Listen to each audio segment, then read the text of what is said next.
Desde el primer momento de la mañana hasta el último gustito de la noche.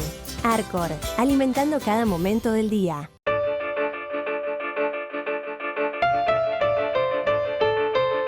Axel Kicillof no vino enojado con Guillermo Nielsen porque en el reportaje del domingo pasado en Perfil dijera que Kicillof era un marxista disfrazado de keynesiano, ni mal predispuesto sobre el tema. Aceptó debatir en profundidad sobre las diferencias entre Marx y Keynes, entre Néstor y Cristina, entre intervencionismo y estatismo, y entre él mismo y Alberto Fernández.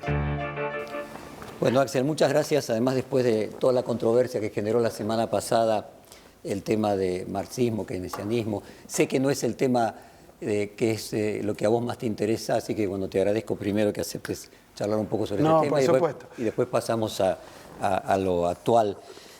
Déjame preguntarte respecto de la empresa de electricidad de La Plata. Vos planteaste de que era posible la necesidad de estatizarla. ¿Es un ejemplo puntual o puede ser trasladable a otras empresas de servicios públicos? Voy a ser claro con esto.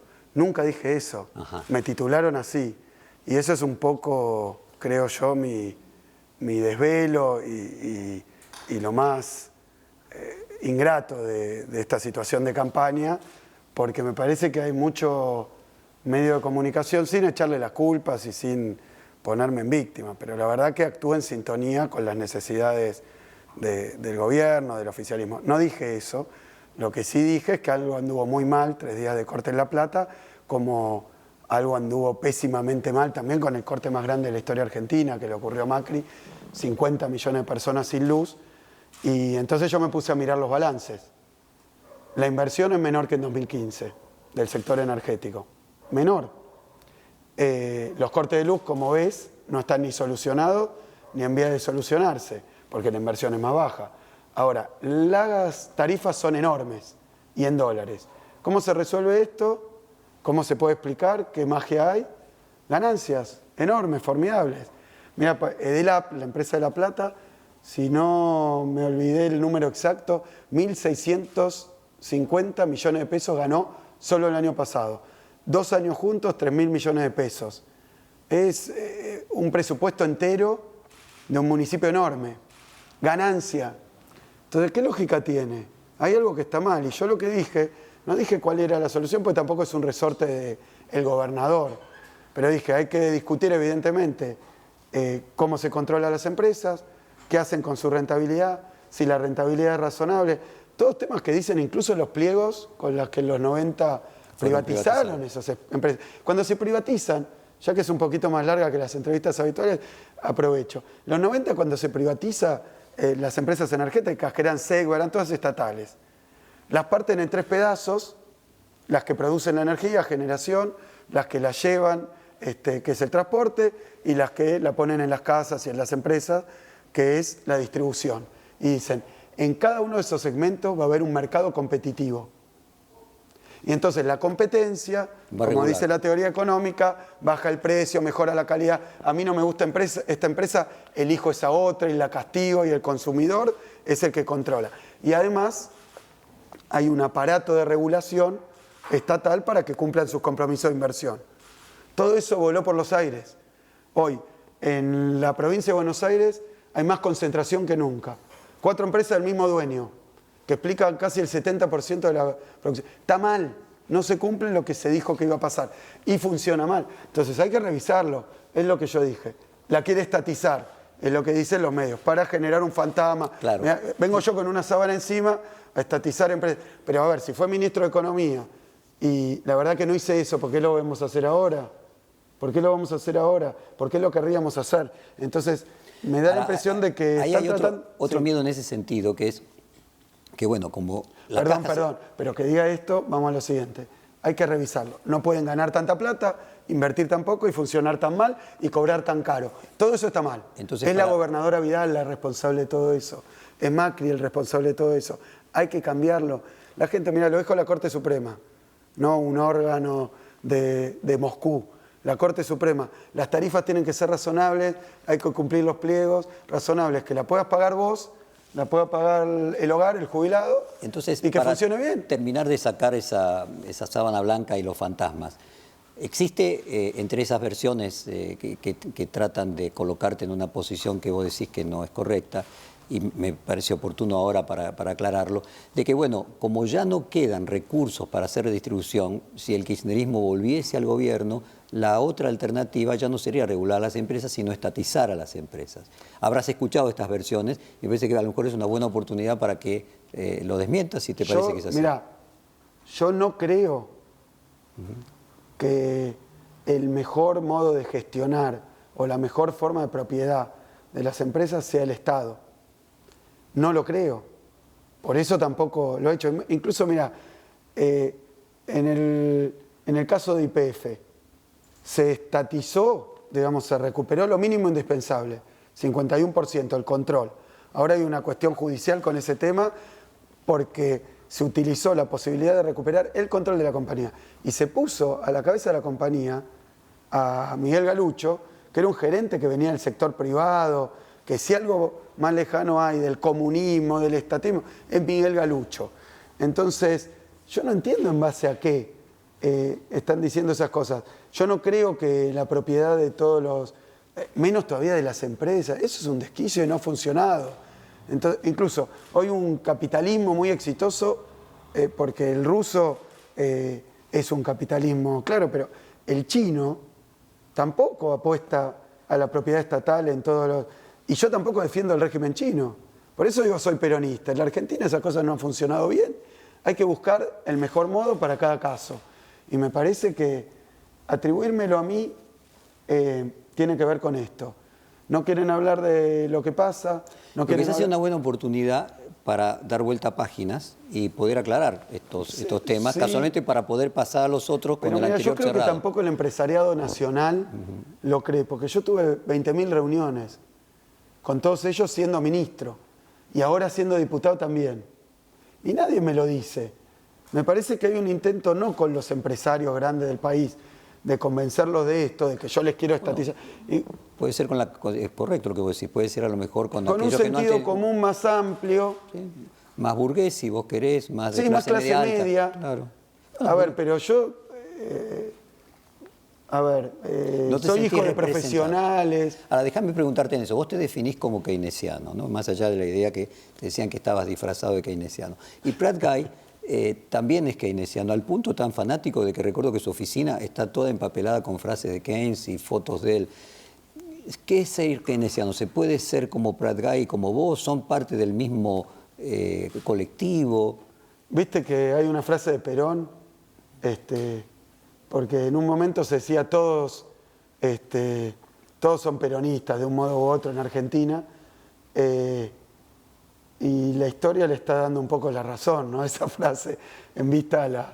Y Marx decía, yo lo sé, solo sé que no soy marxista. Claro. Mira, vamos al tema del keynesianismo. Con el keynesianismo es lo mismo. Yo me dediqué mucho tiempo de mi carrera laboral a ser profesor e investigador. Me doctoré y mi tesis es sobre Keynes. Exactamente. Es sobre Keynes, que se publicó hace poco en Estados Unidos y Londres por una editorial que, bueno, supongo que nadie la conoce, pero que es muy prestigiosa. Routledge se llama, es una de las editoriales... Académicas. Académicas, sí. Para mí es un logro, pensé que nunca iba a llegar a eso, menos todavía habiendo sido funcionario de un gobierno que se ha calificado fuera. Además la escribiste con 20 y nada. Sí, era joven.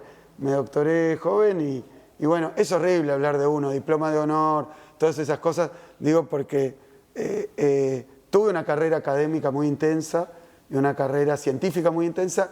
Siempre hice política mientras tanto en la Universidad de Buenos Aires. ¿Qué diferencia hay entonces entre un keynesiano? ¿Cómo le podrías explicar a la clase media, lega en el tema, cómo puede ser Prat Guy keynesiano y Kicillof keynesiano? Primero que hay muchas familias, tribus y formas de ser keynesiano. Yo lo dije con el peronismo porque me pareció la síntesis más para mí más sencilla. Para mí es peronista todo el que diga que es peronista, no el que yo pienso que es peronista. Porque la verdad que es un movimiento, una fuente de inspiración, la doctrina peronista, las experiencias del peronismo tan amplia que ha permitido que peronistas haya de diferentes orientaciones y pero me parece que sí hay nortes, hay banderas, hay ideas fuerza que un keynesiano tiene. Por ejemplo, en el caso de Alfonso Prat Gay, la teoría general de Keynes es un libro que revolucionó la historia del pensamiento económico. Exactamente. Yo digo que es el libro de teoría económica más importante del siglo XX. Yo tengo una fuerte formación clásica también. Adam Smith, y tengo libros escritos sobre... Digo que no es para hacerme canchero, simplemente es lo que hice y me dediqué mucho tiempo. Sobre Smith, sobre David Ricardo. También mencionaste que la coincidencia en que el año que muere Marx es el año que nace Keynes. Sí, esa cosa de la reencarnación. Hay como una continuidad, una influencia, una continuidad histórica. Mira, Keynes renegaba mucho de Marx, pero varias de las teorías que enarbola tienen parentesco con las de Marx. Bueno, de hecho en su momento de Estados Unidos lo acusaban de marxista. Sí, bueno, claro, durante el macartismo también. Ahora, voy al tema anterior. Para mí, el libro más importante de teoría económica del siglo XX lo escribió Keynes y se llama La teoría general de la ocupación, el interés y el dinero. Toda mi tesis doctoral se trata de ese libro, ni siquiera del keynesianismo posterior. Y después, con Keynes pasa algo raro, porque los keynesianos suelen decir que ese libro es malo. Bueno, como con Freud con la primera tópica, la segunda tópica. Obvio. Yo también, como tengo... Mi papá y mi mamá... son psicólogos. Psicólogos. Sí. Yo leí las obras completas de Freud. Y bueno, y sé que después vinieron los freudianos de un tipo, los lacanianos, que también... Lacan, ¿Y qué pero te une no soy experto. con Prat Gay, por ejemplo? Para explicar a la gente común, ¿qué elementos en común vos encontrás más allá de los elementos en diferencia? ¿Qué es? ¿Entre quién y quién? Entre vos y Prat Gay. ¿Qué define la base, la esencia de un keynesiano? Me parece que una gran división en el siglo XX, a partir de la crisis del 30, es la discusión acerca de por qué se producen las crisis económicas y cómo se arreglan las crisis económicas. Keynes escribe en el 36 su libro más importante, pero venía escribiendo libros formidables desde la década del 20 del siglo XIX. El libro que lo hace famoso se llama Las consecuencias económicas de la paz. Es un libro en donde él, de alguna manera, patea el tablero. Él era el representante de la corona británica en las discusiones después de la Primera Guerra Mundial, en lo que se llamó el Tratado de Versalles, el Pacto de Versalles, para solucionar los problemas que dejó la guerra. Él fue como representante del Reino Unido, de Inglaterra, y ahí lo que hace es renunciar y decir que está todo mal lo que se está haciendo y que va a producir una crisis muy fuerte después y tal vez una guerra. Las dos cosas pasaron. Mirá vos, que lo que se le imponía a Alemania como castigo iba a generar un desastre. Y fíjate que muchos dicen que anticipó el nazismo. Entonces, explicarle a la gente común la diferencia respecto de qué produce la crisis. ¿Qué produce la crisis para Keynes y qué produce la crisis para los pre-keynesianos? Mira, para los pre-keynesianos, la crisis del 30 fue básicamente una crisis por demasiada intervención del Estado. Lo dice Milton Friedman. O sea, la visión de Macri. Podría ser. No sé si Macri leyó Keynes. No, pero digo... No quiero ser chicanero, pero estaría casi seguro que no leyó este debate. Y ni siquiera sé si leyó Friedman. Bueno, pero la idea respecto a que la crisis la produce un exceso de intervención del Estado. Un exceso de intervención del Estado y que de la crisis se sale salvando a los bancos. Poniendo mucha plata del Estado que había metido la pata para salvar a los bancos. Keynes dice al revés. Keynes dice que lo que pasa es que falta inversión. Lo que produce la crisis es la falta de inversión. ¿Y por qué hay falta de inversión?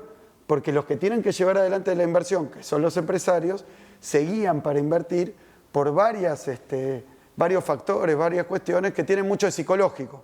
Por ejemplo, el estado de confianza. Y que a veces el estado de confianza del empresario privado se deprime mucho y entonces hay escasez de inversión, eso genera poca demanda y como hay poca demanda hay poca venta, como hay poca venta hay poca producción, como hay poca producción hay poco trabajo y como hay poco trabajo la economía entra en un parate. Y de ese parate Solo a veces no hay salida, porque los estados donde el clima de negocio se vuelve muy malo, después se retroalimentan y se convierten en profecías autocumplidas. Todo el mundo piensa que la cosa va a andar mal, no invierte y la cosa no solo anda mal, sino que anda peor y después no sale. Entonces él dice que ahí el Estado puede tener un papel para poner en marcha la economía y que después eventualmente se tiene que retirar cuando los negocios van bien. Entonces crea algo así como estas políticas contracíclicas, que hoy hasta te las acepta un liberal, que cuando hay una crisis muy profunda el Estado tiene una función. Y tiene, bueno, Keynes decía, en esos momentos, cuando todo es pesimismo, cuando falta confianza, el Estado puede poner en marcha el motor, empujar el auto y después lo pone en una cuesta donde anda solo.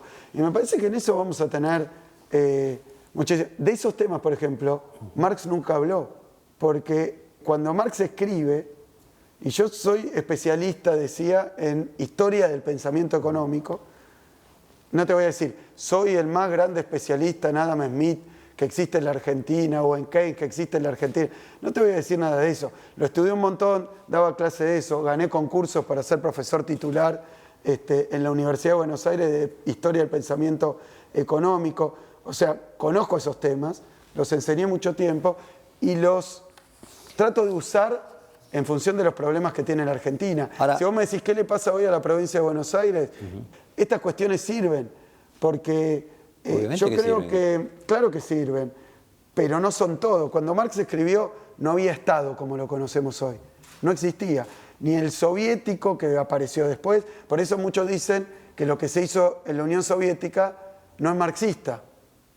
Y es una discusión bizantina y filosófica. Ahora, ¿hay alguna inspiración, por ejemplo, leyendo tu libro? Ahora, yo no defiendo lo que se hizo en la Unión Soviética. De hecho, el propio Trotsky, por ejemplo, dice que está todo mal lo que se hizo en la Unión Soviética. Entonces hay muchos marxismos para elegir, muchos keynesianismos para elegir, muchos peronismos para elegir. Por eso yo creo que eso de ponerte la pechera y la camiseta de una escuela de pensamiento de hace 200 años, no sé qué sentido histórico tiene. Permite clarificar, casualmente para que no sea una generalización, una vulgata. Yo digo, lo que hizo Prat Gay siendo ministro de Macri, sí, para no mí, es keynesiano. No solo no es keynesiano, sino que yo lo puedo criticar muchísimo. Me parece que parte de lo que le pasó es que el presidente no le tenía suficiente confianza como su ministro, que no era del grupo que venía trabajando con Macri, pero no es mi función explicarlo. Después denunciaron cortocircuitos con Marcos Peña, cuestiones palaciegas, no sé, la cosa que lo echaron.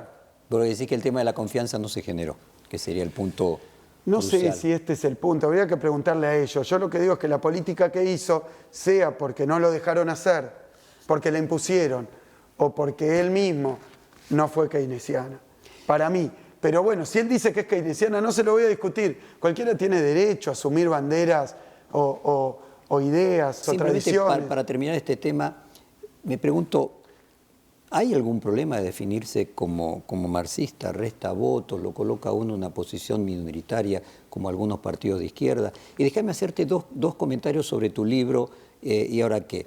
Lenin en el exilio escribe su libro famoso, ¿Qué hacer? Y ahora qué, no sé, porque a mí me resulta que puede haber alguna inspiración en ese sentido. Lo que pasa es que hubo un libro peronista muy importante que se llamó También, ¿Y ahora qué? Pero bueno, y leyendo tu libro, ¿Y ahora qué? Varias veces repetís, todo es economía, todo es economía.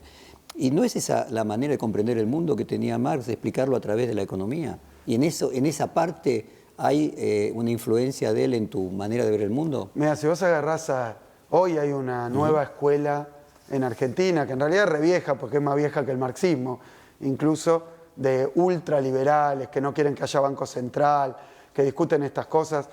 Y, a ver... o sea, que todo se explica por la economía, ¿no? Me parece que cualquier economista... Mientras que el liberal lo explica desde la cultura. Claro, yo tengo esa deformación profesional, esa mirada parcial, de la que me estoy tratando de despojar también, no sé si lo digo con claridad en el libro, porque uno va teniendo un desarrollo en sus ideas, pero también en lo que le toca hacer. Obviamente que hay... Esto que estamos discutiendo no es plenamente economía, y vos decías, es malo decirse marxista. hay para algún sector de la sociedad que si a alguien le dicen, ese marxista, es como por algunos boquenses, bosteros, decirle, ese es de River. Y ya te predispone estigmatiza. Bueno, demoniza. Yo creería, por eso estoy tratando de bajarle el precio a la cuestión. Pero quizá la forma de bajarle el precio, dado que mira, tus padres son acusado, psicólogos, es atravesar el fantasma. Pero mira, a mí me han acusado. Entonces, agarrar el tema y resolverlo de una vez. Bueno, lo hice varias veces, pero mirá lo que pasó. Me han acusado de pagar mucho en el Club de París. Entonces ser un entreguista. Pero al mismo tiempo ser recontraestatista y recontra de izquierda. Y yo digo, bueno, pero nunca participé ni de un partido trotskista ni marxista, porque al principio dijeron, viene del Partido Comunista. No, mentira. Y vos fíjate que son discusiones que tienen su importancia, pero yo no me defino de una manera o de otra. Y ya he tenido tanta actuación pública y en papeles bastante de mucha responsabilidad, y entonces yo creo que me definen mis actos, lo que hice, lo que no hice. Pero sí, yo no tengo duda que si dicen Axel es tal cosa, Axel es tal otra, es para conseguir... Con un objetivo estigmatizante. Ahora, sí, que alguien no me vote porque le toca alguna fibra, a veces inconsciente. Déjame terminar este tema y pasar a los otros capítulos que te interesan más. Yo me acuerdo, enfrente del Kremlin está lo que era el edificio La Gosplan, donde los mejores matemáticos del mundo, era el Ministerio de Planeamiento ruso, y la pregunta es si aquella economía planificada, que finalmente tuvo unos primeros años donde funcionó con la industria pesada y después dejó de funcionar, si con las computadoras y la informática de hoy, que comparativamente con lo que usaban los de la Gosplan era parecido al ábaco, hoy podría haber una economía planificada que sustituyera al mercado o que lo simulara de una manera mucho más perfecta de lo que fue en la ex Unión Soviética. Vos mira, paradójicamente, esa discusión, que por eso me parece que se ha discutido tanto sobre qué es el marxismo en sí, sobre la planificación, sobre todas esas cuestiones, es bastante posterior a la muerte de Marx. Entonces, yo creo que hoy las empresas, las grandes empresas, he tenido oportunidad de conocer a altísimos funcionarios de Boeing, de Toyota, bueno, no tan altos, pero sí importantes, de empresas como Google o Microsoft. ¿Vos sabés que son empresas que planifican a 20 años? Planifican, ¿eh? Después el plan les sale bien o les sale mal. Ahora, tu economía familiar y tu vida familiar, vos la planificás, ¿qué vamos a hacer en el verano? ¿Qué queremos? ¿Qué va a pasar con los chicos? Me pasa a mí, ¿qué va a estudiar tu nene? ¿Dónde va a estudiar? ¿Dónde vamos a vivir? Todo el mundo planifica. Yo creo que la planificación tiene un papel importantísimo y cada vez más sofisticado por esos instrumentos que vos decís. Ahora, planificar hasta el último tornillo que se produce en un país a mí me parece desquiciado. No creo que aún la tecnología más elevada hoy esté en condiciones de hacer eso y ponerlo al servicio del hombre, de qué quiere, de cuáles son sus necesidades. Hay una necesidad de libertad que va más allá de la planificación. Que si se pudiera planificar todo, igual habría un punto en el que no habría que hacerlo. Sí, a ver, si se encontrara una receta mágica para que cada uno pueda expresarse. Pero ahora hay problemas mucho más graves. La gente ya, no es que sectores trabajadores hoy no pueden planificar lo que va a pasar mañana, porque no saben cuánto le va a venir de luz, de gas. Desordenaron la vida de la gente de una manera, yo creo que no hay dimensión, pero si cada uno se pone a pensar cómo vivía hace unos años y cómo vive hoy, vivís con miedo, con incertidumbre. ¿Y qué te dice? Creo que fue Bullrich. Hay que aprender a disfrutar la incertidumbre. No. No nos quieran convertir los desastres que producen estas políticas en cosas buenísimas a las que hay que acostumbrarse. Pero no estás de acuerdo conmigo. En Estados Unidos decía Viva feliz con su cáncer, era un título clásico. Viva feliz con su cáncer, era un título fantástico que repetía. ¡Qué espanto! Ahora, este es un gobierno que te prometió la revolución de la alegría, vivir mejor, que no ibas a perder nada, que iba a haber más trabajo de calidad, más ciencia y tecnología, que la gobernadora Vidal dijo que iban a ganar 40.000 pesos o deberían ganar 40.000 pesos los docentes, que iba a haber más infraestructura. Les sacaron las notebooks. No estaban bárbaras, pero están mucho peor las escuelas. la gente pierde el laburo. Y le dicen, disfrútalo. Y si te va mal, lo merecías. Me parece que... Hay preguntas sobre ese punto. Déjame ir avanzando en el orden del cuestionario. Vos co-condujiste Aerolíneas Argentinas entre 2009 y 2013 y al mismo tiempo fuiste un actor importante en la posterior a la expropiación del control de YPF en el 2012. ¿Qué te dejó como experiencia estas dos grandes empresas que pasaron a ser eran privadas y pasaron a ser estatales, respecto a lo que hablabas antes de la ventaja de que algunas empresas puedan tener administración estatal o sean privadas? Hay que ver cada caso. Yo creo que la competencia es muy buena, pero uno de los problemas que tenemos en Argentina es que no hay competencia en muchísimas ramas. Hay una concentración furibunda del capital. Yo creo que hay pocas ramas de producción, pocos sectores. Que haya mercado es una obligación del Estado. Para que haya mercado... Mirá qué paradoja. El Estado tiene que ocuparse de formar mercado. Eso mismo lo dicen los liberales también, ¿no? O sea, pero mira, en Estados Unidos, si no hay mercado, las leyes antimonopolio, claro, las leyes antitrust, son rigurosísimas. Si encuentran a 5 tipos reunidos poniendo el precio de las galletitas... van presos. Y bueno, y en Argentina tenés eso... Para algunas empresas, ¿crees que tienen que ser monopolios naturales, como podría ser Aerolíneas? Y mira, la propiedad no necesariamente, no necesita ser estatal, pueden ser mixtas o privadas. Si vos tenés empresas privadas en áreas que son de interés público, tienen que estar reguladas y bien reguladas. Mirá lo que pasó ahora. El que está controlando cómo funciona una empresa es el que hasta hace 2 años era su gerente general o su dueño. Que le compitan entonces Aerolíneas, en su momento LAN y ahora la low cost, ¿estaría bien, le haría bien al sistema aéreo argentino? Sí, lo que pasa es que cuando vos haces, como pasó durante la época de las privatizaciones de los 90, que sea privado, sin regulación, extranjero y sin ningún objetivo de inversión, desinvirtiendo y vaciando, te genera los problemas que había. Hay rutas aerocomerciales argentinas que son tremendamente rentables, pero creo que era que cuando estaba Aerolíneas privatizada durante ese tiempo, no volaba a 14 provincias argentinas. ¿Está bien o está mal? Está pésimo, tenemos un territorio recontra amplio, donde todo el mundo dice, bueno, meritocracia. Entonces vos le decís a un pampeano, meritocracia, saca una empresa, crea una empresa, vendé, conectate con el mundo y exportá. Y no hay vuelo a La Pampa. Entonces, ¿cómo lo va a hacer? Tiene que haber una base mínima, un ambiente mínimo de equidad para que haya igualdad de oportunidades y sobre eso pidámosle. Ahora, si a vos te revientan la jubilación, si a vos te revientan el salario, si a vos al maestro no lo capacitás y no le das instrumentos, después no le podés pedir calidad educativa. Son roles que hasta un liberal piensa. Lo decía Alberto el otro día. Alberto decía, y yo que, bueno, este libro que tenés ahí no, pero tengo otro, si no te gusta este libro, tengo otro. Soy marxista de Groucho Marx, más o menos. Que Groucho Marx decía, estas son mis ideas, si no le gusta tengo otras. Bueno, ese marxismo no me va. Y el otro, hay cosas para tomar de todos lados, para cerrar la discusión. Vos también fuiste director de Techín y también mencionaste que el modelo neoliberal de evaluador es el de Paolo Roca. Y en su momento, creo que enojado, espero que no sea también una información equivocada, creo que dijiste que habría que bajar el precio de la chapa y fundir al señor Roca y después dijiste, pero no lo vamos a hacer. ¿Qué experiencia te quedó de la principal empresa argentina, de haber participado del directorio de la principal y las dos cosas? Mira, la segunda es más o menos así como lo dije,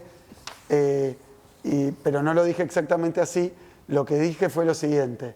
Me acusaban a mí de haberme puesto de director en Techín, en representación del Estado, y que en ese momento Paolo Roca se estaba resistiendo a que hubiera un director estatal en Techín cuando el Estado le correspondía y la ley dijo que le correspondía, y hoy todavía hay directores estatales en Techín. Había una controversia sobre eso. Yo no dije, hay que bajarle el precio y entonces se fundiría. Diría, si el Estado quisiera fundirlo a Paolo Roca, se podría, pero no lo hace, al revés, lo protege, porque la industria del acero argentina es de las más protegidas. No se deja entrar acero más barato de otros destinos, sobre todo, y yo creo que está bien, porque si hay superproducción de acero que pasa en China hoy, entonces te llenarían de acero muy barato, sería efectivamente más barato producir otras cosas, pero perderíamos capacidades productivas que tenemos desde la época estatal, cuando se creó Somisa, para producir acero, después se privatizó y hoy la tiene Pablo Roca. Ahora te digo, no necesito hablar yo, preguntale a los gerentes, al propio Pablo Roca, cómo nos llevamos cuando fui director de la compañía. Dije, si se lo quisiera fundir, la peor idea es poner un director. Entonces, a mí claramente el gobierno no me está poniendo director para fundir la compañía. Esos son los fantasmas que había. Después nos sentamos, charlamos y hoy preguntarle a cualquier, no quiero nombrar a nadie, pero supongo que puedo porque lo he hecho públicamente. Daniel Novegil, que era el presidente de la compañía donde yo fui director, ¿cómo nos llevamos? Lo único que queríamos en nombre del Estado es que invirtieran más. Llegamos a un acuerdo, invirtieron más. Hoy allí en Ramallo, en San Nicolás, en esa zona, hay una colada continua, una inversión muy grande que hizo Techin, que creo que fue buena inversión y llegamos a acuerdos y trabajamos bien. Ahí tenés un buen caso. A mí me trataron de demonizar, después cada declaración que hacía, ven, quiere hacer eso, quiere hacer eso. Después me junté con Pablo Roca, me junté con los directivos y después fui director de Techin, incluso siendo ministro. Y llegamos a acuerdos porque el Estado debe potenciar las compañías argentinas. En Techin se hicieron cosas muy buenas. Fue una de las compañías que se privatizaron, al revés que Aerolíneas, que la vaciaron, los de Marsans, que después algunos terminaron en Cana. España, ¿Lo sabés bien? Sí, sí. Por lo que hicieron acá en Aerolíneas. Exacto. O sea, que hicieron un desastre. Cuando se recuperó Aerolíneas, cuando a mí me tocó ser funcionario en Aerolíneas, había 100 aviones. Volaban 20. Pero los que no volaban estaban rotos y destruidos porque los habían abandonado. Y eran alquilados. Y había que pagar el alquiler, porque los privados, todo el mundo sabe, la fundieron Aerolíneas. No se recuperó una empresa que funcionaba. Yo voy a decir la diferencia con Techin, de que algunas empresas de Techin Techin, originalmente habían sido privatizadas. Pero obviamente, esto que decía de la planificación, nosotros ¿qué queríamos? Que hubiera más inversión, más industria, más producción y más trabajo. Esos eran los objetivos del Estado. Techin lo podía hacer, discutimos cómo, charlamos cómo, y lo hicieron en buena medida, y anduvimos bien, porque la idea no era ni fundirlos, ni estatizar. Y más allá de lo que se dijo, mirá lo que pasó. Y preguntarle a Techin cómo funcionó. Pero no porque yo, mi persona, sino porque se puso de acuerdo el Estado en potenciar una compañía. De hecho, mirá, cuando fue la crisis de 2008, había empresas, General Motors, una empresa norteamericana, que se quería ir y cerrar. Se le dio un crédito para que no cerrara, del Estado. Después vino Isela. Del Estado. Y yo me llevaba muy bien con Isela. Y después le echaron a Isela. Que tendrán que explicar ellos, yo no sé por qué, pero le echaron. Y entonces, se le dio el crédito, se salvó la compañía que se iba a fundir, se invirtió más, se aumentó la producción y después devolvieron el crédito. Fíjate esas cosas que pasan. Nos criticaron a nosotros, que éramos peronistas, kirchneristas, marxistas, no sé qué dijeron. Por eso nos criticaban. Le prestamos a una compañía norteamericana como Estado. Son capitalistas, se entregan al oro yanqui. O sea que te acusan de una cosa y de la contraria en 2 minutos. Axel, dijiste también que el FMI y la Organización Mundial de Comercio limitan o impiden el desarrollo de un país atrasado. Dado que tenemos un acuerdo con el Fondo Monetario que nos va a llevar un tiempo, ¿estamos en problemas? Sí, y se lo planteé. También podemos ir a temas más académicos. Yo creo que el Fondo Monetario se crea después de la Segunda Guerra Mundial para que no haya más crisis financiera en los países y para que no haya guerras comerciales en los países o no haya ataques especulativos a los países. Ese es el papel del fondo. ¿Para qué? Para garantizar el crecimiento, el desarrollo de cada uno de los países. Y yo esto no es que lo dije ahí, lo hablé con los funcionarios del fondo cuando me tocó. Hoy esta va a ser una responsabilidad de Alberto Fernández, del gobierno nacional, no mía como gobernador de la provincia de Buenos Aires. Pero lo que te puedo decir, porque se lo dije a los funcionarios, es que lo que dice en su estatuto, en su carta, es que ellos tienen que garantizar el crecimiento y el desarrollo del país. La plata que le prestaron a la Argentina no ha servido para eso. A las pruebas me remito, desde que llegó el fondo. Mira, cuando llegó el fondo dijo, vamos a hacer el crédito más grande de la historia del Fondo Monetario, de la Argentina y de la humanidad, porque fue el préstamo más grande que hubo del fondo desde que existe. Entonces, la economía argentina, en este año que estamos viviendo hoy, con este crédito va a crecer 1,5%. Viene el fondo, presta plata para que crezcamos. La inflación va a bajar, creo que decían, a 30%. Viene el fondo que va a intervenir en el Banco Central, las tasas de interés, el tema cambiario, para apoyar a la Argentina, para que vivamos mejor. Esos objetivos eran buenos, crecer, menos inflación. He visto el último informe del fondo. La economía no va a crecer, sino va a caer 1,3%. Y entonces, y se lo dije a los funcionarios del fondo, y ahí no me daban la razón, decían, creemos que va a empatar. Yo le decía, mirá, no sé qué modelo económico usás, está mal, estás equivocado, te lo digo, estás estimando mal lo que va a pasar con la Argentina, no entendés lo que está pasando, no ves lo que pasa en la provincia de Buenos Aires, no ves la desesperación que hay, no ves para qué se está usando la plata, para la fuga de capitales, no lo ven. Entonces, si no ayudan a la provincia de Buenos Aires, no ayuda a tu crédito. Hoy me están dando la razón a mí. Va a caer la economía, no va a crecer, la inflación va a ser 40, no 30. Entonces, si un organismo... Yo voy a decir que el fondo es ignorante. Vuelvo a lo de la semana pasada. No. ¿Lo hacen porque no saben o lo hacen porque No, en ha realidad sido un quieren apoyo político. No le han prestado al país, ni al sistema productivo, ni a las empresas argentinas, ni para que haya más escuelas, ni para lo que... ¿Pero sabe el Fondo Monetario cómo hacer para que haya crecimiento? Mirá, podemos discutir eso, pero yo le pregunté esto, y lo dije al salir de la reunión, así que no revelo ningún secreto. Les pregunté, ¿y para cuándo el desarrollo? ¿Para cuándo el crecimiento? ¿Para cuándo la inclusión? Porque nuestro partido político... el peronismo, el Frente de Todos... Se equivocó, no hay duda. Mi pregunta es, ¿se equivocó a propósito o porque no sabe? Perdoná porque te digo que me respondieron. De eso no vamos a hablar. Hoy lo único que queremos es que se pueda pagar la deuda que tomó el propio gobierno de Macri. O sea, le prestaron para salvar las papas a un gobierno que había tomado 80.000 millones y ya no le prestaban más. O sea, le vinieron a pagar el incendio a Macri. Estábamos en un default. Y el Fondo Monetario apareció como prestamista para que no cayéramos en un default. Error al principio, error después. Segundo, para estabilizar el mercado de cambios y que no haya una devaluación. Y le digo, pero el crecimiento ¿para cuándo? ¿Las escuelas para cuándo? ¿La infraestructura para cuándo? ¿La mejora de las condiciones de vida? ¿La inclusión social? ¿Qué dice el fondo, no el peronismo? Bueno, hay que hablarlo con el gobierno que viene. Entonces, lo que yo veo es que le prestaron a este gobierno y además... Me permito decir algo que también he dicho públicamente.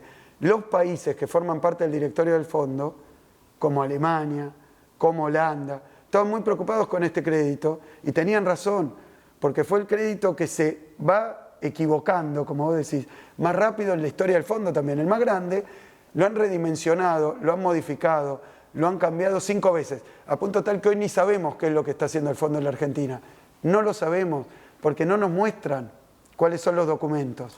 Entonces, yo lo que quiero decir es que le han prestado a Macri para que llegue a la elección sin tropiezos como los que venía teniendo por la impericia del propio Macri. Tomaron el timón para decirle, mirá, vos ocupate de hacer tu campaña electoral y decir que tu oposición es... marxista, fascista, estalinista, peronista, todo lo que le caiga mal. Para decir que no sabe, que no sé qué, que no sé qué, que no sé qué. Para decir que cometieron muchos errores. Vos ocupate de la campaña. Nosotros te manejamos el barco para que no choque con el iceberg. Ahora, los problemas reales de la Argentina no los están solucionando. Y cuando le dieron el crédito, quedaba 1 año y medio de gobierno. Y ahora quedan 5 meses de gobierno. Entonces, esta es mi preocupación. Cuando Kicillof comenzó su militancia universitaria, surgía otra, comandada por Horacio Rodríguez Larreta, quien daría origen al PRO, a quienes definió como tecnócratas y trepadores, el montón de ingenuos útiles que Macri necesitaba. Pero la influencia de Hegel en el pensamiento de Marx, quien en su dialéctica del amo y el esclavo explicó que el esclavo termina siendo amo del amo, quizás concluya siendo Rodríguez Larreta el amo y a Macri el ingenuo útil.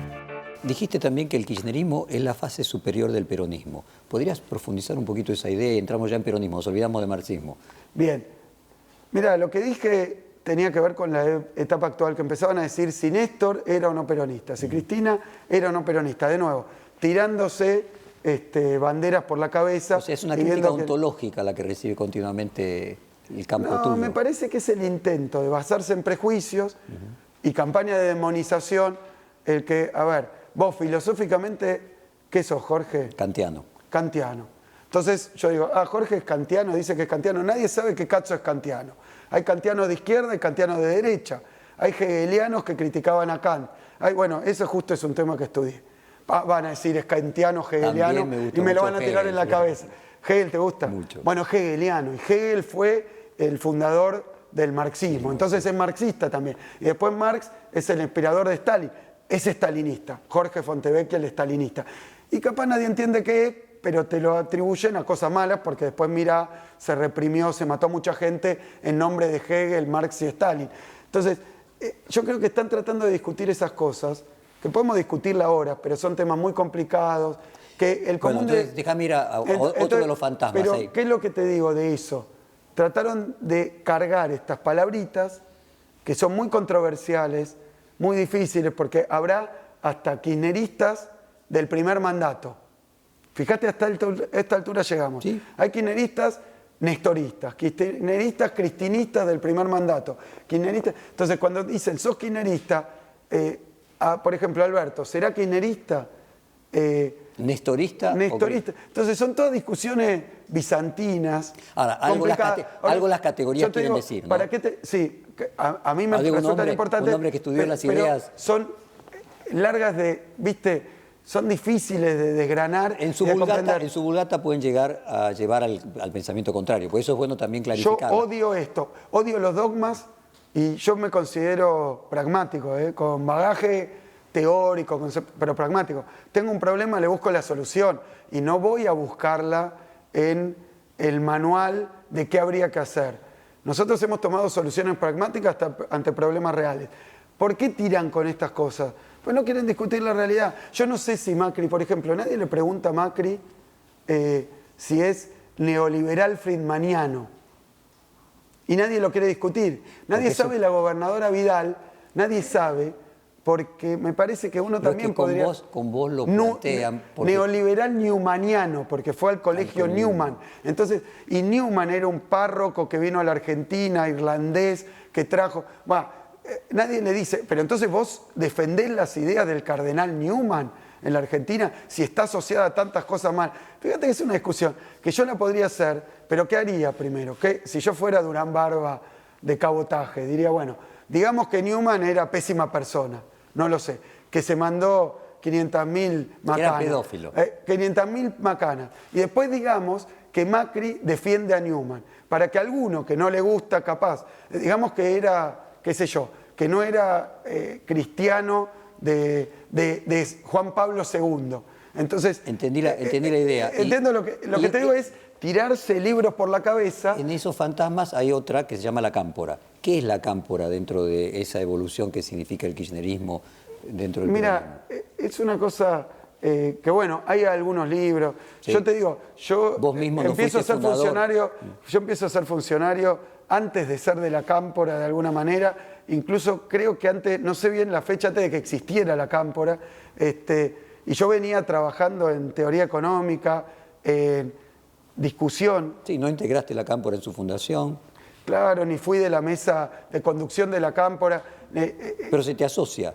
Sí, porque... amigos muy cercanos a mí son de la cámpora, porque yo soy muy cercano a los dirigentes de la cámpora, y porque en un momento se empezó a decir que todo joven peronista que apoyaba al gobierno anterior era de la cámpora. O sea, la cámpora tiene un significante de juventud peronista, juventud kirchnerista, sería juventud eso. Peronista, también habiendo dentro del kirchnerismo y el peronismo montones de organizaciones que no son la cámpora. ¿Pero para qué se usa?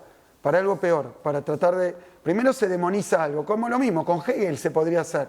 Hegel, un tipo recontra reaccionario. Otros dicen que es la base de la izquierda. Bueno, pero ¿qué gano yo diciéndote Fontevecchia hegeliano? ¿Cómo voy a hablar con un hegeliano? Me tendría que sentar y decirle, che, ¿cómo entendés vos a Hegel?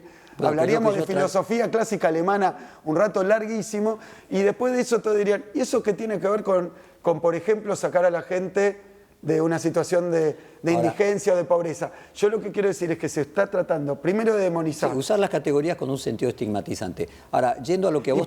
Y a mí no me gusta Y yo no lo voy a hacer. No le voy a decir a Vidal, usted viene del grupo Sofía, y el grupo Sofía era un grupo sectario que quiso tomar el poder de la mano de Rodríguez Larreta. No lo sé, que lo explique ella. Si tiene. Mi problema con la gobernadora, mi problema con Macri es lo que hacen, no lo que pensaban antes. Entonces, siguiendo con ese planteo, fue la gobernadora la que dijo recientemente de que en realidad quien va a gobernar es la Cámpora y que el proyecto es el hijo de Cristina Kirchner en el 2023. Vos dijiste que ella había salido a hacer campaña sucia en ese sentido. No, no por eso, no por eso. Ajá. Porque también me acusaron o me trataron de asociar con la tragedia de Once. Todo lo malo que hay, con que negocié mal tal cosa, con que endeudé más al país, con que... Digamos, cuando se puso que yo era candidato, se me acusó de 500 cosas. Pero ella dijo Máximo Kirchner al poder, o sea, lo que planteó es que... Lo contestó Máximo hace un tiempo, creo que en un acto en Avellaneda, que dijo, ¿por qué la gobernadora no sabemos lo que va a pasar mañana? Y ya piensan, el otro día leí una nota sobre Rodríguez Larreta, no sé si la viste, no sé si fue tu diario. El proyecto es Rodríguez Larreta 2023. Bueno, le asigno un grado de ridiculez, no lo sé. Dentro pero hoy estamos discutiendo algo mucho más terrenal, mucho más simple, mucho más sencillo. Ponele que sea, pero habrá 200 proyectos de esos dando vuelta. Yo no sé qué quiere hacer Máximo Kirchner en 2023. Yo lo valoro muchísimo más. ¿Y qué va a hacer ahora? Si el kirchnerismo llega al gobierno... Quinto candidato a diputado por la provincia. Va a ser un diputado nacional y va a estar en la Cámara de Diputados. Tiene también un papel protagónico en una agrupación. Pero quiero decirte mi papel. Una vez que uno es candidato, me hacía unos candidatos, si vos agarraras, qué sé yo, a José Luis Espert, a Lavagna, que uno no sabe bien de qué fuerza política son, sabe que tienen un recorrido, ni siquiera si la fuerza de la que son es política, porque, por ejemplo, Lavagna tiene una consultora. Entonces yo puedo decir, Ecolatina creo que eso tenía. Sí, Ecolatina. Es el candidato de Ecolatina y va a gobernar para Ecolatina. De Techín, lo dicen, es el candidato de Techín. Bueno, yo no participo de esa idea. En primer lugar, porque las personas cuando se presentan para un cargo no lo hacen con un tatuaje puesto acá. Y déjame darte la respuesta a esto. Nuestra fuerza política, primero dijeron que no íbamos a alcanzar la unidad con Massa, que no íbamos a alcanzar la unidad con Pino Solana, porque nos criticaban con Felipe Solá, con el movimiento Evita, con gente que pasó por el randacismo, que la elección pasada estuvimos con la CETEP, con Juan Grabois, que no íbamos a poder hacer la unidad porque era una bolsa de gatos, que era imposible. Conseguimos la unidad. Esa unidad no la conseguimos diciendo, bueno, nuestro candidato en provincia de consenso va a ser Axel Kicillof, pero no va a gobernar en la unidad, va a gobernar para su familia.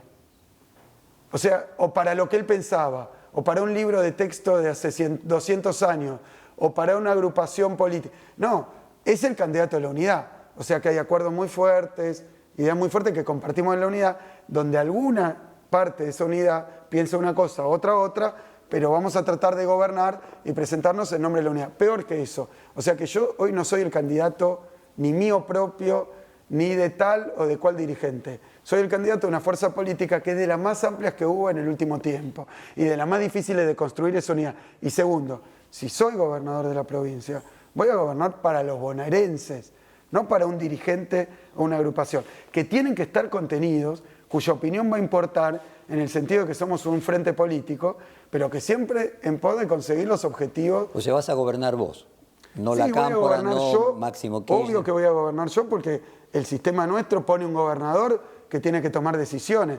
Tendremos en cuenta las opiniones de todos en tanto y en cuanto vayan en el camino de mejorar la salud, mejorar la educación, mejorar la producción y mejorar el trabajo, que son los 4 puntos que le decimos a los bonaerenses con los que nos comprometemos a hoy sacarlo del pozo en el que están y mañana tratar de avanzar más. Más preguntas después del corte, Axel. Muchas gracias.